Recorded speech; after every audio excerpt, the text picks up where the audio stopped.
Good morning. I'm Lisa Stone with Parenting Aces and wanted to do a quick analysis of the Q&A I published earlier this week with Dan Holman from USTA regarding USTA's new ranking and tournament platform that was launched in January. I've watched that Q&A multiple times now. I've received over 100 emails. I've received DMs from all of you, the parents out there who have been impacted by this new platform. And I really just felt the need to come back and talk to you a little bit about my take on things. First of all, I want to say that I requested to do that Q&A with Dan as a live interview so that you could watch in real time and ask questions and follow-up questions in real time. I was told that that was not an option to do it live. However, we did record it, and at the end of the recording session, I was given the thumbs up to go ahead and publish. So at least it got out there right away. But, again, my preference was to do a live Q&A so that you could engage and respond in real time.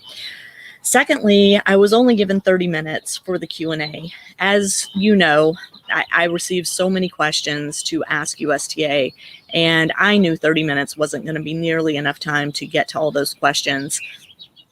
I wish USTA had respected our wishes a little more, respected our needs a little more, and given us more time to go in depth and really answer our questions and give us details about what's being done to undo the damage that has been done in the last 2.5 months. And for those of you who think damage may be too harsh a word, it's not. There are kids who have disappeared off the ranking list. Kids who were ranked in the top 100 nationally have disappeared off the rankings list. There are kids whose tournament points from 2020 were not entered properly. They've been pushed way down the ranking list and are now unable to get selected into tournaments. We were told that USTA was going to use wildcards to compensate for these issues. That's not happening. Wildcards, as always, are going to the select few that always get wildcards into events. And there's no transparency, even though we were promised that as well. I am continually frustrated and disappointed by the information coming out of USTA. Dan mentioned throughout our Q&A about the junior comp committee. I've looked and looked and looked trying to figure out who's on the junior comp committee. I can't find it on USTA's website. I've reached out to USTA to get a list of that committee. I haven't gotten a response yet. I've put a plea out on Twitter. Nobody's responded yet. I don't know who's on that committee. I have no idea if there are even any current tennis parents on that committee. I suspect not, or else we wouldn't have seen the new L1 scheduled smack dab in the middle of AP exams in May.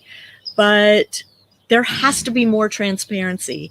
I just want you guys to know that I am terribly frustrated and embarrassed by the answers that were sent to me in writing for the questions that we weren't able to get to in the video earlier in the week.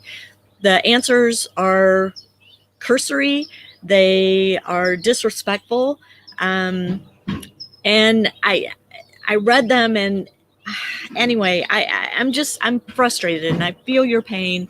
I'm talking to parents all the time. I'm reading these emails that you guys are sending me. What's going on with UTR? USTA says it's not in a relationship with UTR. However, USTA just announced a partnership with the ITA, which is in a relationship with the UTR and which uses UTR platform for its summer circuit events. We've seen junior tournaments say since January, they're reverting to using UTR for seeding and selection because USTA rankings are so unreliable right now.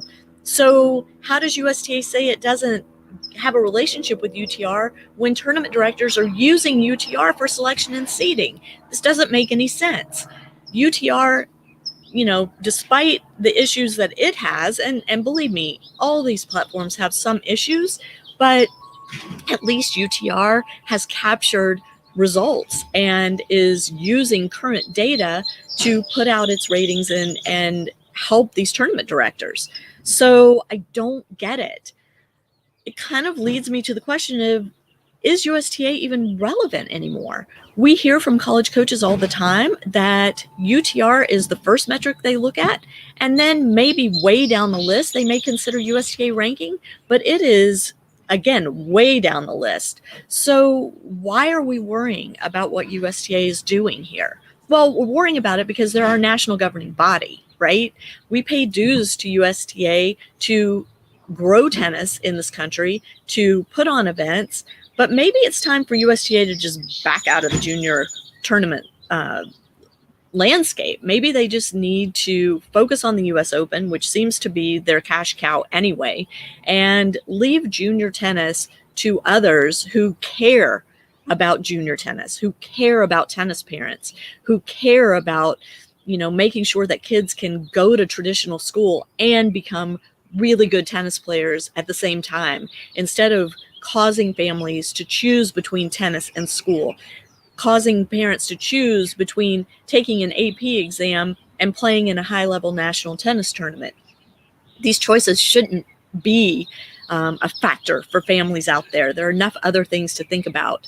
I'm really disappointed in how the Q&A went. I'm really disappointed in the lack of depth and detail that we were able to get out of Dan and out of USTA when they answered the additional questions in writing. I'm putting a plea out there. USTA, if you're watching this, the tennis parents deserve more. We are your consumers, as you continually call us.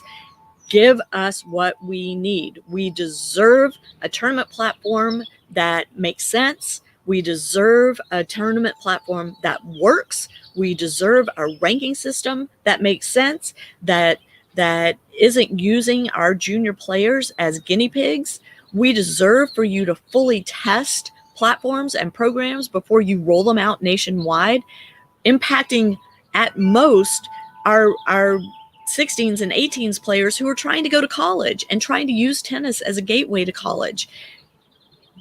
It's just not acceptable anymore. This is not a new thing. As I mentioned in the Q&A, in 2013, USTA rolled out a bunch of changes that negatively impacted my son at a crucial time in his junior tennis development. He was a junior in high school, and right smack dab in the middle of the recruiting process, it's happening all over again. Please, USTA, listen to the parents out there. Be responsive. Don't use us as guinea pigs. Figure out a way to fix this, and let's move forward and grow tennis together. Thank you.